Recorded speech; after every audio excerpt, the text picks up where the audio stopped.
The story begins on a hot Friday evening in Lagos when Adaora stands at the bus stop in Yaba with a tired face and a big tote bag. She had just closed from her small office job where she earns little money and big stress. Her landlord has sent a warning note under her door about rent. Her phone battery is at 5%. Her wig is shifting small. She sighs and says, God, please help me. A young man in a plain polo and clean but old sneakers stands beside her. He carries a brown carton like someone who works in a hardware shop. He smiles in a calm way and greets her. Good evening. My name is Chike. Are you okay? Ada nods and says, I'm fine, thank you. He notices her wobble and offers her a bottle of cold water. She says no at first, then says, Yes, thank you. They enter the same danfo. He pays her transport without noise. She says, Please, I will transfer to you. He says, No need. A danfo shakes. Lagos traffic is like a stubborn goat. They gist. He's friendly but quiet. He asks about her job. She tells him she works as a junior admin in a small tech company where the boss shouts like siren. She asks what he does. He says, I help at my uncle's spare parts shop in Ladipo sometimes. I also volunteer at a food bank on weekends. She smiles and says that he's kind. In her mind, she thinks he's nice but likely broke. She's tired of broke.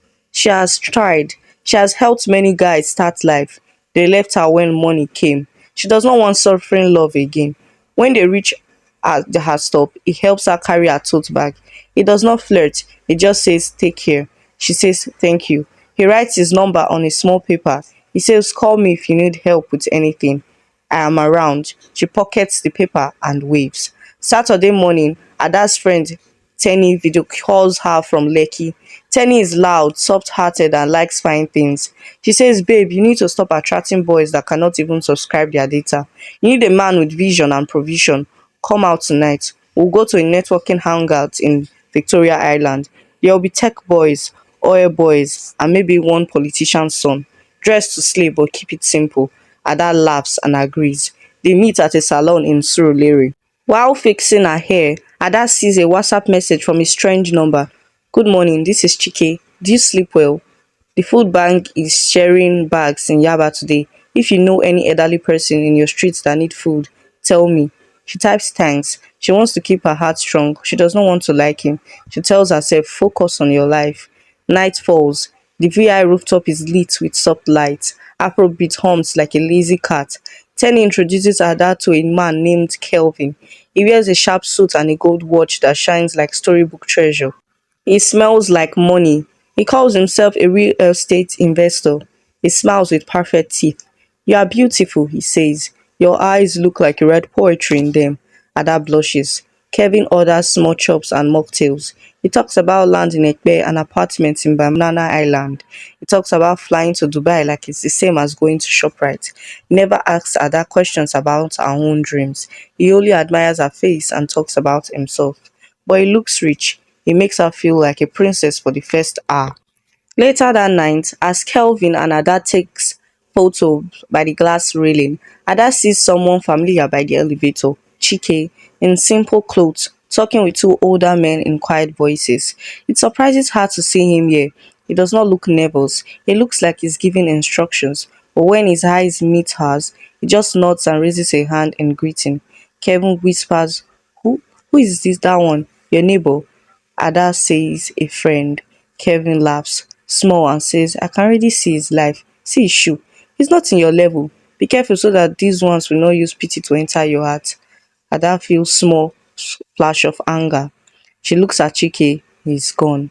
Days pass. Kevin calls Ada every morning.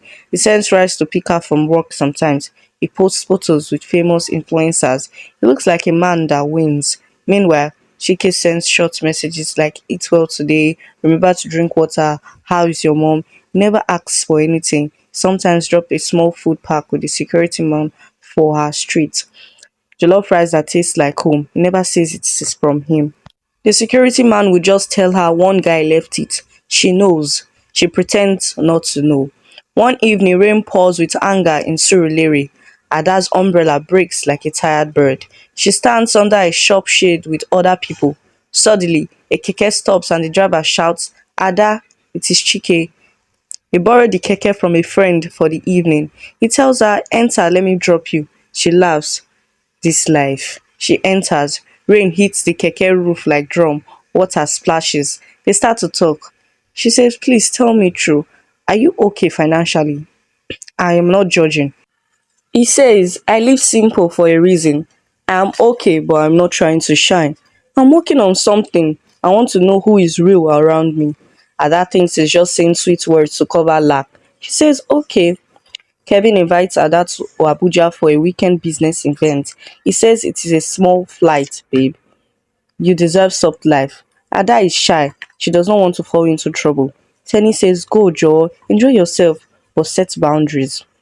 Kevin books them separate rooms. He looks like a gentleman. In Abuja, Kevin shows Ada a big event where men talk about investments. Cameras flash. Kevin whispers to people and smiles. He introduces Ada as "my future." Her heart dances. That night, Kevin receives a call and steps out to the corridor. Ada hears him say, yes sir, she's perfect for it. She's naive and sweet. She will sign anything I put. Ada freezes. He returns and kisses her forehead. She feels cold under the air conditioner. She smiles like nothing is wrong. She says, I'm tired, I want to sleep.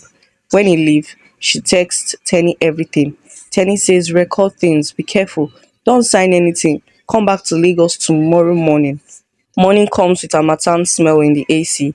Kevin takes her dad to meet a woman called Madam B at a quiet restaurant. Madam B wears Ankara with pearl. She smiles like a snake that knows its part. She says, Ada, you are lucky. Kevin loves you. He wants to add your name to a land deal so you two can rise together. Just sign small papers. Ada says, I want to read well. They push. Kevin holds her hand and says, trust me. She says, no. Kevin's eyes change. He laughs in a dry way and says, I spent money on you, flights, gifts, and this is how you repay me. Ada's heart break. She stands and walks out. She catches a ride to the airport and returns to Lagos with shaky legs. In the plane, her phone vibrates. It is Chike. He says, are you safe? She asks, how did you know I needed help? He says, I did not know. I just felt like checking on you. She cries quietly, tells him everything. He says, come to the food bank today. Let the noise in your head rest. Help us pack rice. When you serve others, sometimes your mind becomes clear. At the food bank warehouse in Yaba, Ada ties scarves and lifts bags. People queue. Old women bless her. A little boy holds her hand and says, Auntie, God bless you. JK moves between stations, calm like a river. He's not showing off. He's tracking lists, calling trucks, getting volunteers. A tall man in native drops by. He says, Oga, we have sent the second truck to Mushin. Chike nods and says, thank you. Ada looks at him with new eyes. He is still in simple clothes, but the way people respect him is different. Later, he sits with her behind the warehouse, both of them eating gari and granite from a shared bowl. He asks how she really feels. She says, I feel foolish. He says, you are not foolish. You are kind. Some people take advantage. You will learn and still keep your light. She says, thank you for not judging me. He says, everybody is on a journey. But the storm has not finished. Kelvin starts to post online. He shares photos of Ada smiling in Abuja and writes sweet captions like, my queen. People in Ada's office see it and gossip. Ada wants to hide.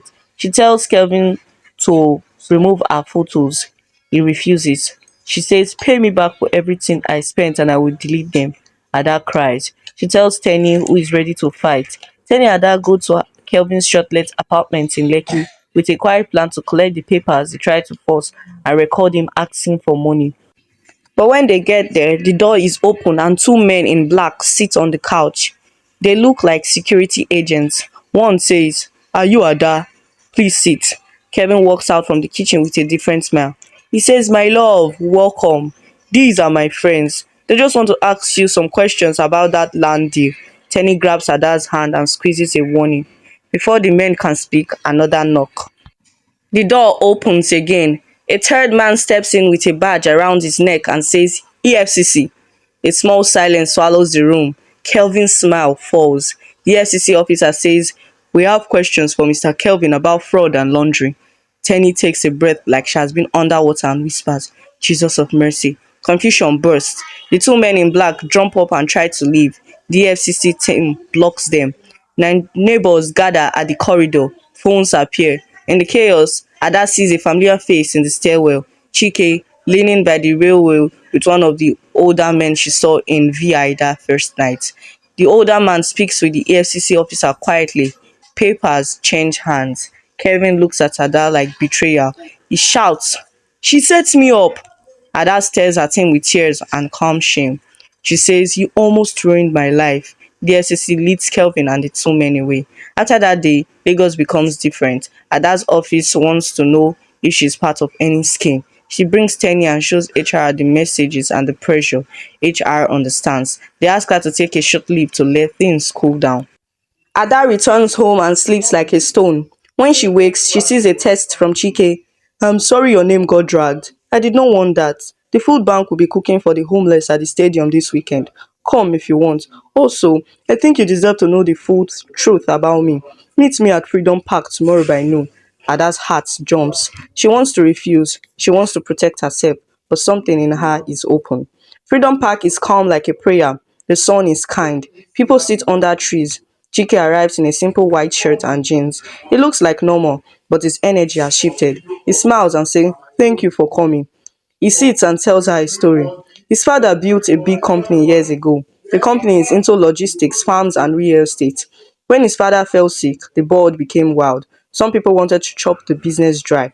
Chike studied abroad but came home quietly. He decided to live like a normal person in Lagos to understand how the company and the city really work. He hides his family name to find real friends. He works at the food bank because his father used to say a company that does not feed the people will one day eat itself. He tells her dad that there are people like Kevin that keep dancing around their real estate arm, trying to push fake land through their foundation. He says we have been investigating. He looks at her eyes and says, "I was at that rooftop in VI that night to meet a lawyer, and I saw Kevin and Madam B with a blogger who helps them clean their image. We were already on their case. When I saw he turned attention to you, I could not sleep well again." He looks down. Ada is quiet. She feels hot and cold. She says, "Why did you not tell me earlier?" He says, "If I told you I have money, you might doubt my intentions. You might think I'm trying to buy your trust. I wanted to be sure my feelings are clean. I also wanted to give the investigation time." Says, "I'm sorry." He opens a small envelope and places it on the bench. Inside are printed screenshots and legal notes. He says, "EFCC will handle the rest. Your name is clear. There is a press correction coming and the blogger will post it." Ada reads and her hands shake. She whispers, "Thank you." He says, "I also want to tell you something else, but I'm not sure how you will feel." He pauses. She looks at him with both fear and hope. He says, "I like you, not because I need to save you, but because you listen with your heart, you serve without noise, and you fight for yourself even when you are shaking. If you do not want me, I understand. I will still help where I can and disappear like sand in water." Ada wants to speak, but tears block her. She says, "I need time, but I also need to breathe near someone honest." He smiles in relief and they just sit. Days turns to weeks. Chike and Ada starts to build something small and soft. He takes her to simple places, book fairs, roadside suya, small beach behind Takwa Bay where fishermen sing. He never spoils her with show. He spoils her with attention and safety. Tenny is suspicious at first, then meets him and relaxes. One evening, as downfall horns sing in the distance, Chike gets a call and looks sad. His father's health drops. They rush to Enugu. Ada is afraid to enter that big family world, but he begs her to come. At the big compound in Enugu, Ada sees the truth of his life for the first time.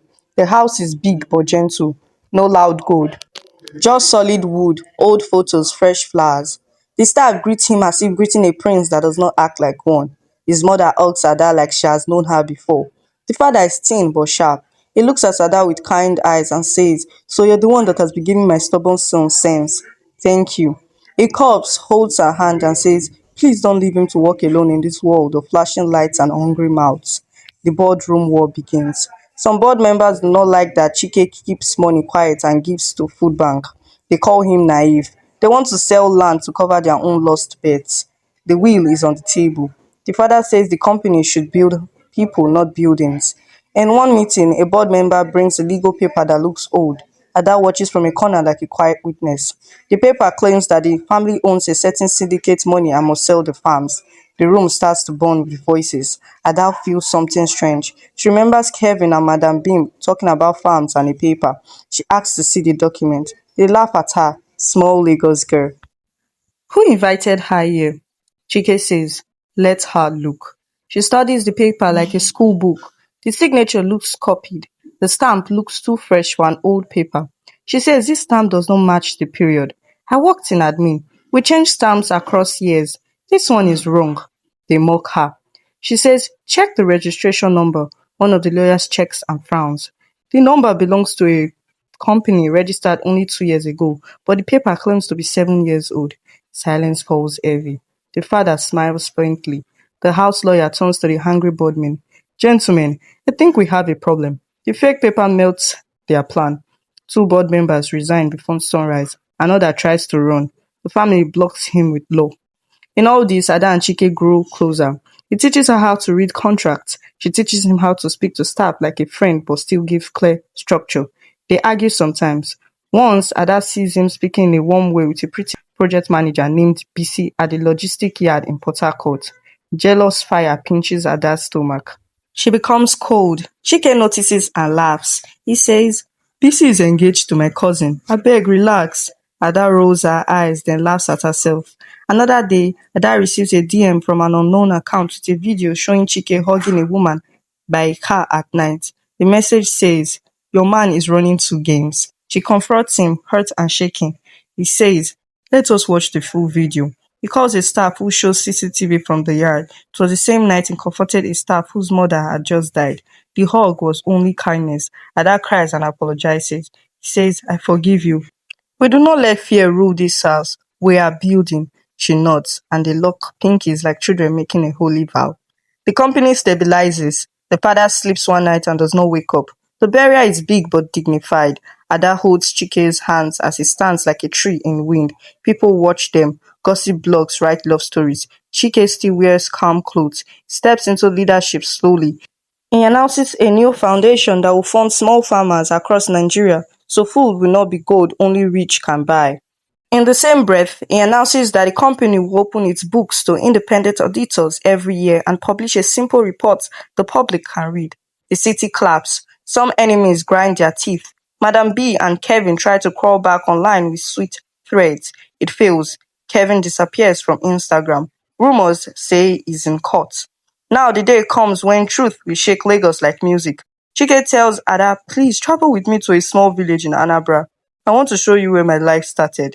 They go in a simple SUV with two security cars behind, but not loud. They reach a village that smells like palm oil and rain. Children run behind the cars. They arrive at a modest house painted cream. An old woman sits on a wooden chair plaiting a girl's hair.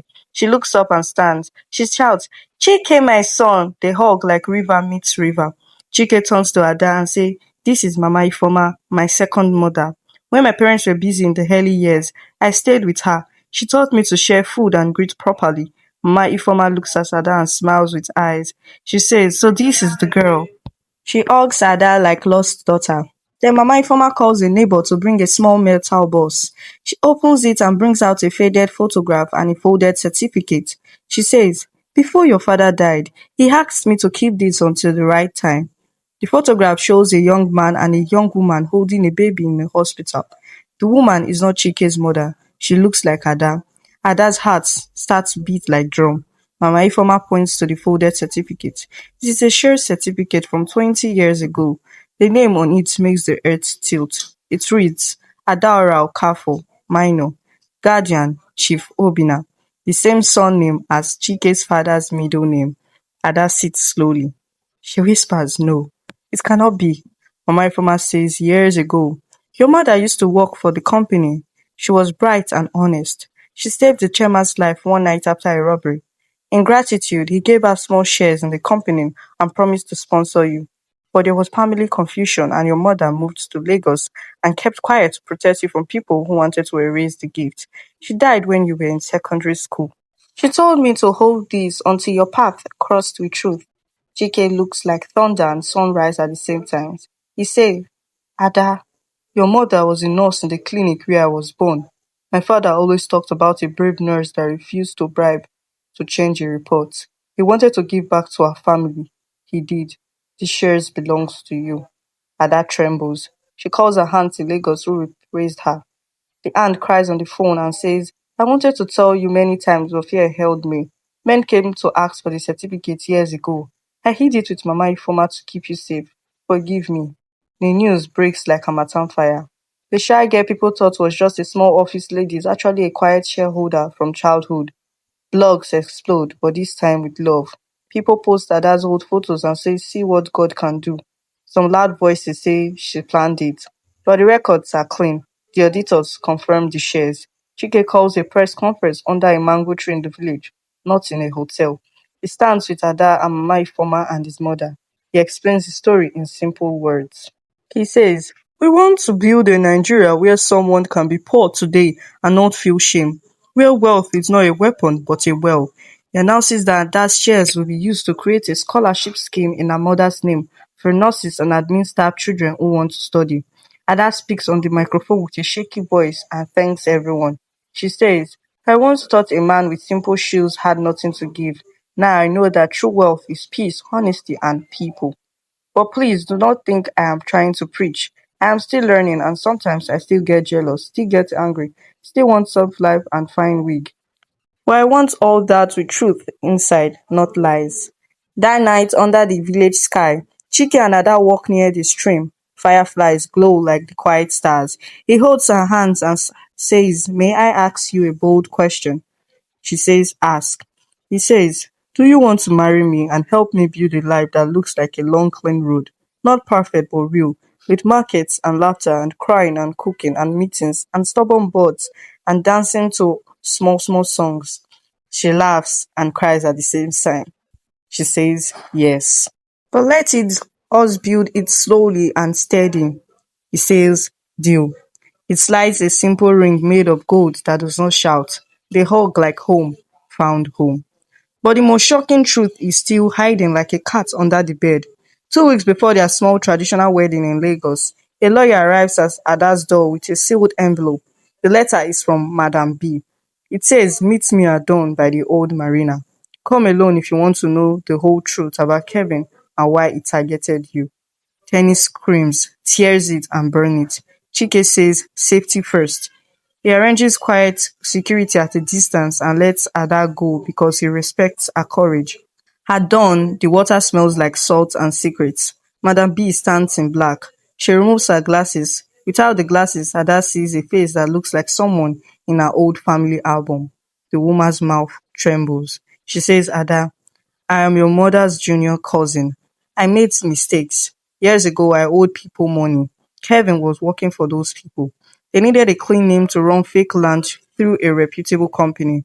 When they saw your face on LinkedIn and realized your mother's old connection, they used me to reach you. I was wrong. When I heard the EFCC case, I ran. The people behind Kevin are bigger.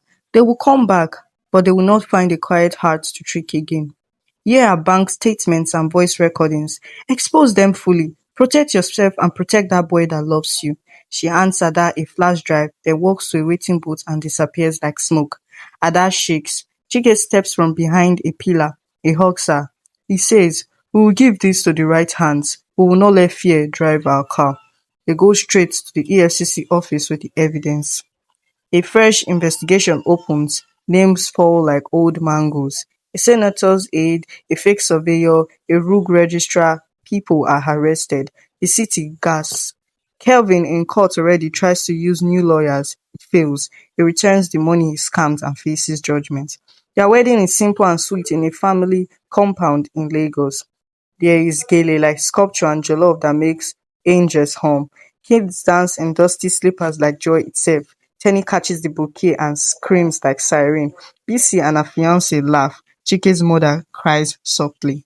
Mama Ifoma eats cake with small teeth and says, God is good. During the ceremony, when the pastor says, speak your truth, Chike takes the microphone and says, I once hid my name to find real love. I found love, but I also found out that love does not disguise to be deep. It needs daily honesty. Ada smiles and says, I once chased shiny things because I was tired of struggle. I found out that gold is not only on watches. Gold is in a man who will stand beside you when the world is loud and still cook noodles with you by 11 p.m. when life is quiet. Months later, Ada and Chike start a Sunday school inside the food bank warehouse, teaching young people how to read contracts, how to save small money, how to spot red flags, how to say no with respect, how to dream with plan, how to love without losing sense. They hire people who were also pulled into Kevin's web and gave them real jobs. They set up a hotline for land scam victims. News crews visit and go away surprised because not every story in Lagos has to end in bitterness. Some can end with repair. And now, the final shock, the one that makes everyone scream again on social media and in real life. One late evening in December, Ada receives a message from a private number with a short video clip. It shows a hospital corridor and a woman lying on a bed after giving birth. The camera angle is shaky. A nurse places a baby in a cot labeled Baby O. Another woman walks in with a paper and whispers to the nurse. The nurse changes the label to Baby A. The woman slips money into the nurse's pocket. The video jumps and ends. There is a note. Ask your aunt about the night you were born. Ada sits down slowly. Her mind runs. She calls her aunt with a soft voice. The aunt arrives at their house late at night, hair untied, face pale. She says, I have been waiting for this day. She tells the story through tears. Many years ago, when your mother gave birth, a rich woman lost her child the same night. The rich woman's family tried to swap babies to cover scandal. Your mother fought like lioness. She called the chairman, Chike's father, who rushed down and stopped the swap. He kept both mothers safe and recorded everything. He then gave your mother shares to secure your future. That video was a failed attempt to blackmail us long ago. Someone kept it to sell one day. The aunt cries and says, I kept quiet because men who tried the swap were dangerous then. I'm sorry. Chike calls his family lawyer. The lawyer brings out a sealed archive that the chairman left with him. Inside is a signed statement from the hospital and a photo of the nurse confessing. The truth is bigger than gossip. The swap never succeeded because your mother stood like a wall. The city learns the full story. People shout, cry, clap. The headline everywhere says, she thought he was poor, but the real riches were truth, courage, and a love that refused to lie. Ada and Chike hold each other on the balcony that night while Lagos hums below like a giant quiet drum. She says, I used to think money would fix everything. Now I know truth faces the root. He says, I used to think hiding would protect me. Now I know light is our protection. She laughs and says still, Abeg, let us keep living simple. He says yes, except that I'm buying you as soon tonight. They eat on the balcony, legs touching, city breeze in their faces. Phones buzzing with congratulations they ignore. When they finish eating, he takes her hand and says one more surprise. He leads her downstairs to the compound gate. Parked there is a bright yellow keke with a small ribbon tied to it. He says, this is the keke that carried you home in the rain. I bought it for my friend. We will donate it to a widow we met at the food bank who needs a business. Let this be our wedding gifts to the city. Ada laughs like Belle and kisses his forehead. And that is how the story settles into everyday life. Two people who almost got eaten by shine and power, choosing instead to feed others. Two people who almost missed each other because of simple shoes and loud watches, choosing instead to see with the heart. In Lagos, they say, the truth shocked everyone, but the sweetest shock was that love, when honest, makes even the biggest city feel like a small, peaceful street. The end. Moral lesson: never judge a person by how much they appear to have. True wealth is in character, integrity, and how they treat others when the world is not watching. Please leave a comment, like, share, and don't forget to subscribe. Thanks for watching.